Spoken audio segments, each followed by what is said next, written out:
Queremos mantenerte informado. Aquí inicia Mira Noticias Ahora.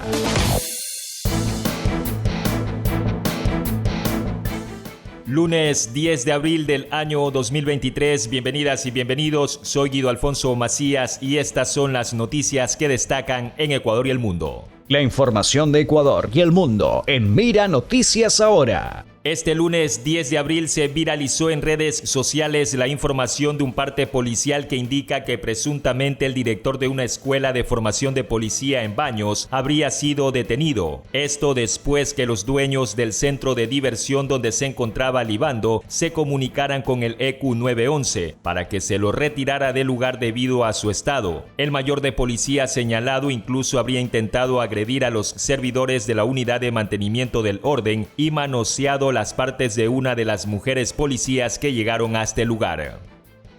Especialistas reportan un leve incremento de los casos de COVID-19 en las últimas semanas. En ciudades como Guayaquil los diagnósticos subieron ligeramente, un comportamiento esperado debido a la estación lluviosa que suele aumentar los cuadros respiratorios. El Ministerio de Salud Pública intensificó las campañas preventivas durante este feriado.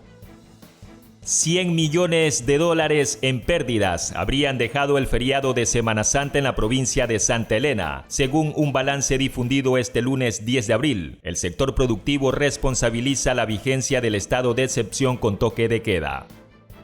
El Instituto Nacional de Meteorología e Hidrología encendió el fin de semana una alerta climática para Guayaquil hasta el próximo 13 de abril. Se espera que durante las tardes y noches de este periodo se presenten lluvias de variable intensidad con tormentas y ráfagas de viento. El riesgo país de Ecuador llega a los 1.868 puntos este 16 de marzo de 2023. El índice es el más alto en lo que va del año. El despunte se presenta en medio del juicio político del presidente Guillermo Lasso por presunto peculado.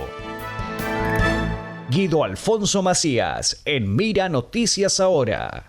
En declaraciones para el medio de comunicación digital La Posta, el asambleísta por Izquierda Democrática Alejandro Jaramillo dijo que lo mejor que le puede pasar al Ecuador es que el presidente Guillermo Lasso renuncie al cargo. Con todo lo que está viviendo hoy por hoy, la crisis que se está viviendo, la crisis de seguridad, tanta matanza, de sicariatos, femicidios, 17 personas mueren cada día en nuestro país. Aquí estamos viviendo un desgobierno y decirle a toda la ciudadanía que lo mejor que le puede pasar hoy por hoy a nuestro país, al Ecuador, es que el presidente de la República, Guillermo Lasso Mendoza, deponga de su cargo, que renuncie a este gobierno, que se vaya a la casa. Lamentablemente no ha estado a la altura y hoy es el momento que por el bien del país, Guillermo Lasso Mendoza tiene que renunciar. Dijo el presidente de la República que en 100 minutos iba a solucionar todas las necesidades del pueblo ecuatoriano. No puede ser que existan matanzas, lo que bien decía Jeff Sanguña hace minutos anteriores, de manera torturaron a tres chicas en la provincia de Esmeraldas. Igual en Santo Domingo existen muertes, sicariatos. El presidente de la República se encontró la presidencia en una caja de cereales. Eso es lo que le pasó. Rafael Correa, expresidente de la República, en diálogo con el programa Un Café con JJ, afirma que son los gringos los que no le permiten al actual mandatario Guillermo Lasso activar la muerte cruzada. Contrario a lo que se afirma en cadenas nacionales, dijo que la intención del jefe de Estado sí era evitar el juicio político porque se convertiría en el primer presidente destituido por esa vía. Quiere evitar el juicio político en la historia contemporánea del país, de que regresamos a la democracia, sería el primer presidente destituido por juicio político. Quiere evitar esa deshonra, aunque qué mayor deshonra la que ha hecho él al país, y pretendía llamar a juicio político, pero los gringos le jalaron la oreja y la derecha, porque saben que tenemos alta probabilidad de ganar esas elecciones. Yo creo, estoy hablando del progresismo y la revolución ciudadana, yo creo que es la mejor solución para el país, no porque nos beneficie, sino porque una situación de tal gravedad, de tanta dolor, de tanta destrucción, mire la violencia, la inseguridad, este gobierno se ha mostrado totalmente incapaz y parte del gobierno es Borrero, que lo reemplazaría a Lasso, requiere, para eso se pusieron esas figuras constitucionales, anticipación de elecciones para democrática, pacífica, constitucionalmente sacar adelante al país. Para mí sería el mejor de los escenarios, independientemente si nos beneficia o no. Pero esta gente no piensa en el país, piensa tan solo en sus espacios de poder, su futuro político, su reputación, cuando se ha pasado destruyendo la reputación de los demás. El asambleísta Fernando Villavicencio, presidente de la Comisión de Fiscalización de la Asamblea Nacional, insiste en singularizar la prueba de peculado y afirma que la legisladora Mireya Pazmiño, proponente del juicio político al presidente Guillermo Lasso, es la principal defensora del mandatario por su actuación a favor de Amazonas Tanker y Hernán Luque. Se hace referencia a que esta prueba corresponde a esta acusación. No hay. Entonces se requiere que se lleve adelante este proceso de singularización de la prueba. Y yo quiero decir al país que esa posición de la asambleísta Mireya Pazmiño y de los demás proponentes del juicio político solo le beneficia a Guillermo Lasso. Una prueba mala o la ausencia de prueba beneficia al acusado. Este documento prácticamente es la evidencia de que la asambleísta Mireya Pazmiño actuó como defensora de los intereses de Amazonas Tanker y la mafia petrolera vinculada a uno de los mayores negociados de la historia de este país, como es el comercio de crudo y el arrendamiento de buques a precios superiores a los del mercado. ¿Por qué en el documento esto? Porque en este documento remitido por ella a Hernán Luque está cuestionando la decisión del entonces gerente de Flopec, almirante Johnny Estupiñán, de haber suspendido el contrato con Amazonas Tanker. ¿Por qué? Porque no tenía informe del Procurador General del Estado. Y además en este documento la propia asambleísta destaca la labor del presidente Guillermo Lasso.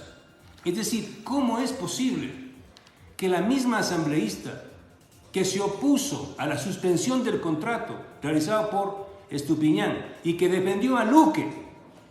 Sí, asambleísta Pazmiño, usted es la defensora de Hernán Luque y Osvaldo Rosero. Usted defendió el contrato de Amazonas Tankers. Por eso le digo al país que la principal defensora de Guillermo Lasso es Mireya Pazmiño. Sobre este tema, la asambleísta Mireya Pazmiño, proponente del juicio político al presidente Guillermo Lasso, dijo que no le dará gusto a Fernando Villavicencio, presidente de la Comisión de Fiscalización de la Asamblea Nacional, en referencia a singularizar la prueba de peculado. Nosotros pedimos que comparezca el Contralor y vamos a hacer algunas preguntas hasta ir a singularizar dónde está el peculado. Pero nosotros demostrarle esto al presidente de la comisión como nos ha pedido, eso no lo vamos a hacer. Vamos a presentar todas las pruebas necesarias y luego en el debate se irá revisando y viendo dónde está el peculado. Es decir, ¿se mantendrán las pruebas que corresponden a las otras causales? Porque están, como se mencionaba, 20 documentales y, si no me equivoco, 36 comparecencias. Se tienen que mantener las pruebas encaminadas a lo que es el peculado y dentro de la empresa pública de Flopec. De las otras, de las que existen en Petroecuador, de las que están en CNL, esas ya tendrá que retirarse, porque claramente nos dicen vayan hacia Flopec y hacia ese contrato. Pero las autoridades, como les dije, van a tener que manifestar cómo fue y cómo se desarrolló toda esta contratación comercial dentro de la empresa pública de Flopec. Pero lo que quiere el señor Villavicencio es en qué parte, en qué línea, en qué párrafo está el peculado. Y eso no podemos darle el gusto al señor. Eso tendrá que ver él como presidente de todas las pruebas que se vayan a presentar. Pero sí nos tenemos que enfocar hacia la empresa pública de Flopec y hacia este contrato de Amazonas Tanker. Eso nos toca porque eso dijo la Corte Constitucional. No podemos desobedecer a lo que dice la Corte Constitucional. No es en esta fase donde tienen ustedes que hacerlo porque son 10 días para que ustedes nosotros ya hemos enviado las pruebas, ya hemos presentado toda la documentación, se lo ha enviado al presidente. Tengo entendido que el resto de comisionados han solicitado nuevas pruebas y de acuerdo a eso se tiene que sustanciar y desarrollarse todo el juicio político. Asambleísta, ¿no es una cuestión de darle gusto al presidente de la comisión o responder a lo que dice la Corte Constitucional en su sentencia. Nosotros tenemos que hacer de acuerdo a lo que dice la ley. ¿Cuál es la ley orgánica de la función legislativa? Está estipulado cómo se debe sustanciar el juicio político hacia el presidente o vicepresidente. No es que queremos dar gusto, no dar gusto o seguirle el juego de ser el abogado del presidente al señor Fernando Villavicencio. Aquí la clave de todo es el señor Contralor. ¿Sí? Y de acuerdo a las preguntas, de acuerdo a la documentación que nos presenten los auditores de Contraloría, se irá estableciendo el peculado dentro de esa empresa pública. En deportes. El Flamengo de Brasil está buscando director técnico tras la salida de Vítor Pereira, luego de una serie de fracasos para lo alto que apunta el equipo brasileño. Pese a ganar la Libertadores en Guayaquil, los del Mengao no llegaron a la final del Mundial de Clubes. Cayó ante Independiente del Valle en la Recopa Sudamericana, ante Aucas también en el estreno de la Copa Libertadores 2023 y perdieron por goleada el torneo estadual ante su clásico rival Fluminense. Ahora los candidatos empiezan a tomar fuerza. El principal en la lista es el portugués Jorge Jesús, quien ya ganó todo con el club brasileño. Otro en nómina es Tite, ex director técnico de Brasil. También aparecen Jorge Sampaoli y Gustavo Alfaro. En el mundo. El Mando Oriental de Operaciones del Ejército de China informó este lunes que concluyó con éxito sus ejercicios militares cerca de Taiwán. El gigante asiático desplegó un portaaviones en las inmediaciones de la isla. Las maniobras, que se alargaron durante 3 días, permitieron a las fuerzas chinas realizar diversas actividades, entre estas comprobar el nivel de sus capacidades, simular ataques y practicar un posible bloqueo de la isla. El presidente de Estados Unidos, Joe Biden, dijo este lunes en una entrevista a la NBC que su plan es presentarse a la reelección en noviembre de 2024, aunque todavía no está listo para hacer el anuncio oficial. El mandatario estadounidense lleva meses dejando caer su intención de volver a presentarse, aunque no hace todavía el anuncio oficial. La policía de Manizales en Colombia detuvo a 3 jugadores del Club Once Caldas por el cargo de extorsión hacia una mujer de nacionalidad española. Los jugadores implicados fueron identificados como Guy Esteban García Jiménez, Santiago Mera y Devinson Mateus. Todos pertenecen a las inferiores del cuadro campeón de la Copa Libertadores en el año 2004. Estás actualizado. Hasta aquí. Mira Noticias Ahora.